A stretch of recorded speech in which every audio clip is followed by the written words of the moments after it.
Le service des loisirs et de la culture de Baie-Saint-Paul lance plusieurs nouveaux cours destinés au grand public pour l'hiver 2025. L'équipe de TVCO a rencontré Elisabeth Pailleur, nouvelle formatrice associée au Carrefour culturel Paul Médéric, afin d'en apprendre davantage sur les types d'ateliers artistiques qu'elle offrira aux jeunes de la région au cours des prochaines semaines. Donc, il y aurait l'éveil musical qui commencerait, je crois, le 9 février. Donc, ce serait les dimanches aux 2 semaines pour vraiment les tout-petits, de 3 à 5 ans. L'éveil musical, l'idée, c'est de leur faire découvrir la musique de façon différente. Donc, soit avec le rythme, à l'écoute, en le bougeant, en le mettant dans le corps, parce qu'à cet âge-là, ils ont écouté de la musique. Ils pourraient même commencer à jouer d'un instrument.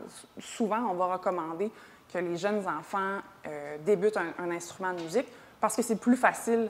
Ils ont moins de blocage, puis ils le font sans poser de questions, puis ça va bien. Donc, l'éveil musical, c'est vraiment là pour éveiller, carrément, les enfants à la musique puis à ce qui existe. Les différents types de musique aussi. Donc, on va voir toutes sortes de types de musique qui viennent du Québec, du Canada, mais ailleurs dans le monde. Donc, l'idée, ce serait de faire un petit parcours selon certains instruments. Donc, il y aurait quelques matériels qui seraient fournis pour cet atelier-là. Quel groupe d'âge pour cet atelier-là? Entre 3 et 5 ans. Donc, c'est âge CPE, je dirais, là, garderie. Le second cours sera quant à lui orienté vers les arts scéniques. Puis ensuite, il y aurait les lundis et les jeudis. Donc, ça débute le 27 et le 30 janvier. Donc, lundi, jeudi, où c'est art de la scène. Donc là, on va explorer le théâtre, évidemment, mais je voulais aussi, par le théâtre, leur faire découvrir d'autres arts comme la marionnette, comme le masque. Donc, on va encore là aller travailler physiquement. On va travailler la voix également, puis comprendre qu'est-ce que c'est la scène, qu'est-ce que c'est un espace scénique. Quand on va sur la scène, qu'est-ce que ça signifie? Donc, on a 2 tranches d'âge. Les lundis, c'est pour les plus jeunes, jusqu'à, je crois, si je ne me trompe pas, de 6 à 8. Et le jeudi, c'est de 10 à 15 ans, donc plus ado, pré-ado.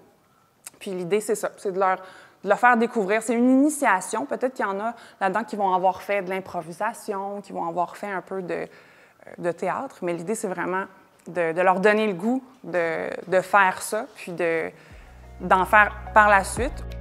Les nouveaux cours enseignés par la formatrice diversifient l'offre culturelle qui est proposée aux jeunes de la région durant la période hivernale.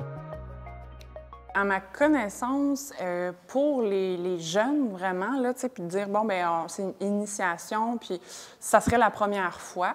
C'est sûr que dans les écoles secondaires à Baie-Saint-Paul, il y a une troupe de théâtre. Donc, tu sais, les jeunes peuvent embarquer là-dedans, puis mais ils montent une pièce, puis bon, ils ont des costumes et tout ça.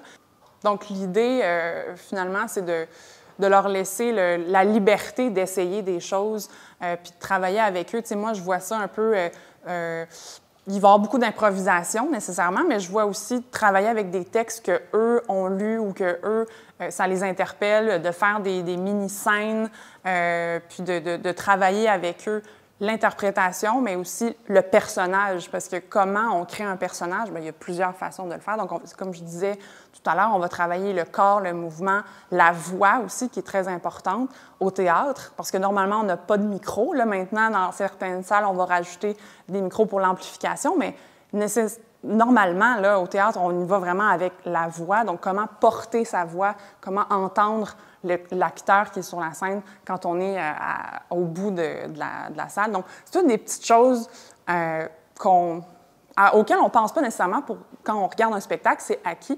Bien là, on va vraiment essayer de décortiquer tous ces petits détails-là. Puis ensuite, j'aimerais, à la fin de ces 10 cours-là, proposer, s'ils ont choisi une scène ou ont écrit une scène aussi, des fois, ils sont à l'aise, bien, de proposer un petit extrait de ce qu'ils ont fait et de ce qu'ils ont travaillé. Donc, tout ça pour dire... D'après moi, ça ne s'est jamais fait encore là, dans cette optique-là.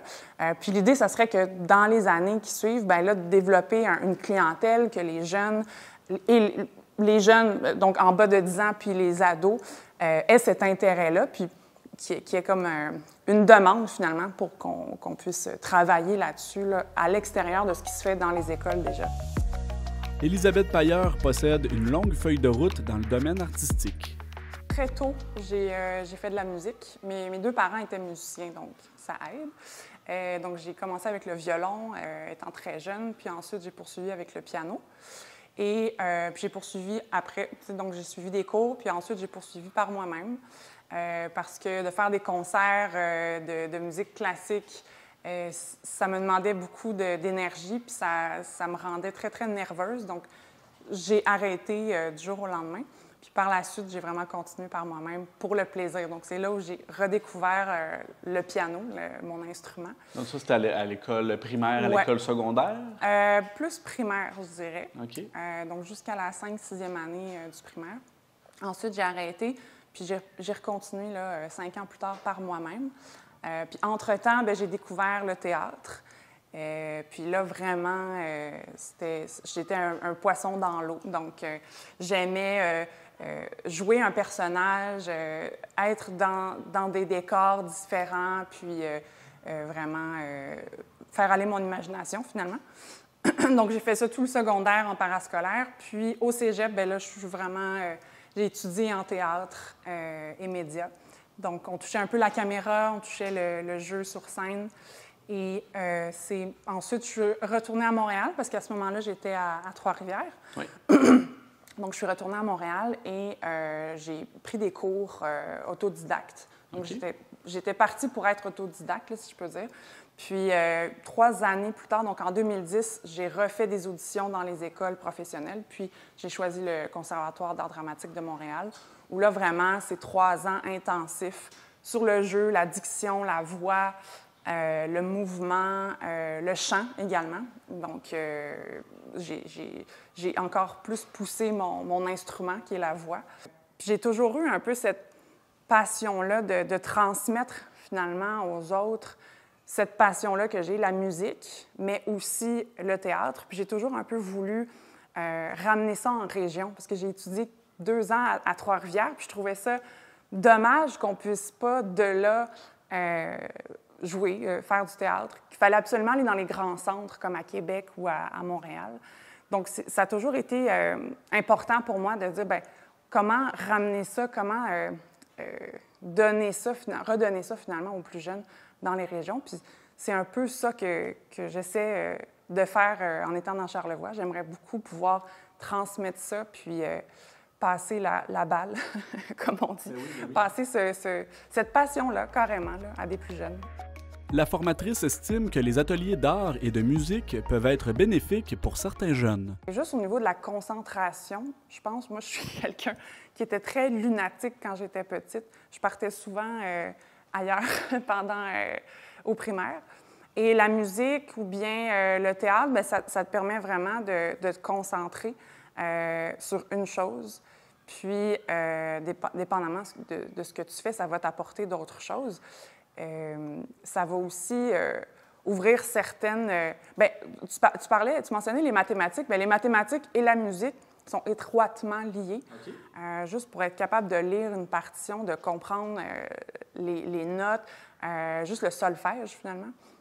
Donc, souvent, la musique va venir aider à l'école. On va faire des liens sans s'en rendre compte, puis on va s'en rendre compte plus tard, tu sais, finalement.